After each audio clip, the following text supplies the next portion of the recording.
Hello and welcome back to the Bikes with Chris YouTube channel and to the first proper Wednesday video. This video contains the top 10 tips you need to know when building your first bike.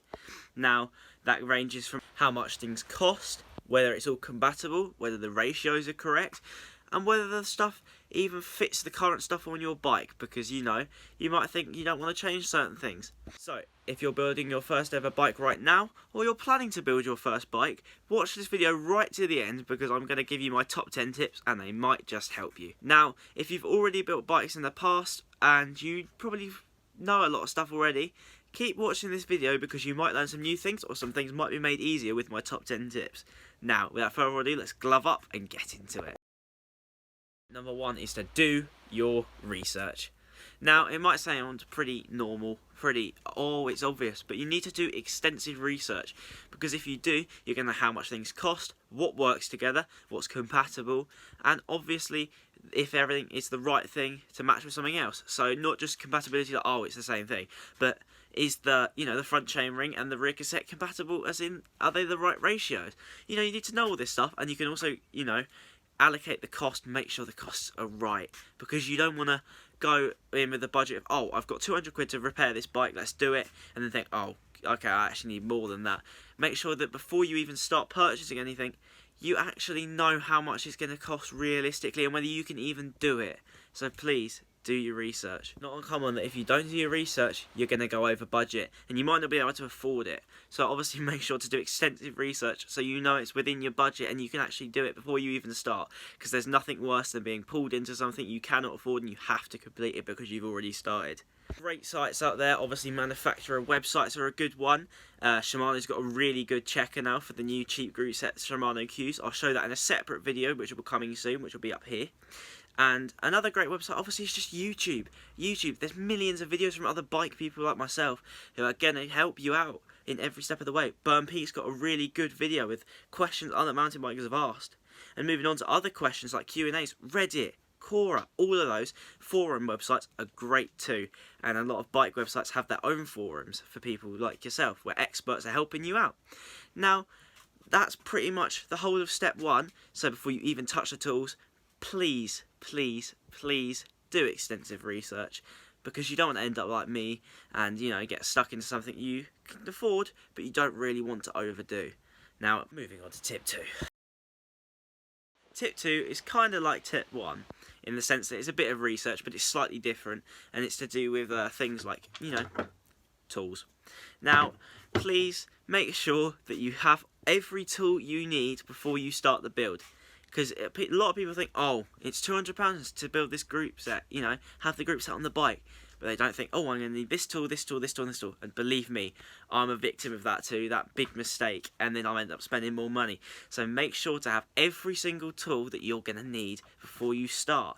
Now, for a lot of things, when you're building a bike, if it's coming from the factory and you've just got to assemble a few things, it will come with those tools. But things like torque wrenches can be important. Allen key sets can be important. A lot of multi-tools have those. You might need chain link removers if you're repairing a bike. Cassette tool removers, all these removal tools. And in fact, you're going to probably need a lot of other tools. And if you have all these tools, the build's going to go a lot more simply and there's going to be less delays than if you have to keep ordering in the tools or you can't afford the tools or find them. So make sure you can find all the tools or ask other people if they've got them. Because if other people can lend them to you, then that's just even better than spending it. But you want to make sure you do that before you even start buying anything. Any parts is what I mean by that. Now, yeah, moving on to tip 3. So what's happened to me is where I've installed a brand new group set, the old chain links, they're not going to be big enough. So I've gone to the internet, I've gone to stuff like Parktool, and I've looked up how do I do my chain and how do I size it properly. And I've done it all right, apart from the fact I forgot to allocate some room for the derailleur. So I'm a couple of links out and I've tried to reattach the links, but now the chain's not running properly. So please make sure that you allocate extra space for your derailleur, because you don't want to end up like this, where, as you can see, they no longer meet, and that is painful. So make sure you allocate extra room. What I would suggest, which is my top tip, is maybe when you put the link on, leave an extra 5 or 10 links down. You're not going to need all of them, but until you put it all the way through, and then once it's all the way through, the derailleur and everything, then cut the link where the quick links are going to go in. But don't cut much of the excess until you've got it on the bike. Alright, I'm going to try that and I'm going to fact check it for you, and you're going to see that in a future video, which will probably be up here at some point in the future. So yeah, let's do it. Moving on to tip 4. Now, tip 4 is actually moving on to something to do with the brakes, and specifically the calipers and how they're aligned. Now, when you have a bike for the first time, as you can see here, it's going to rub, and we do not like rubbing. Now, this is something you can use on the trails and when you're building your first bike. Now, a handy tip that you can use is this.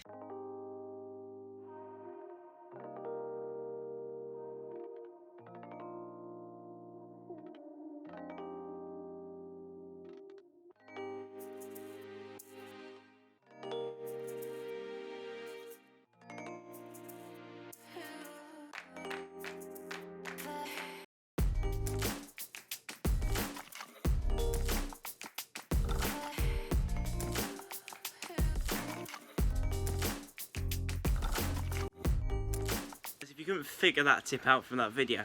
So what that was me attempting to unscrew the bolts on my caliper, pull the brake lever on, tie them back up. Now that reduces the most part of the rub.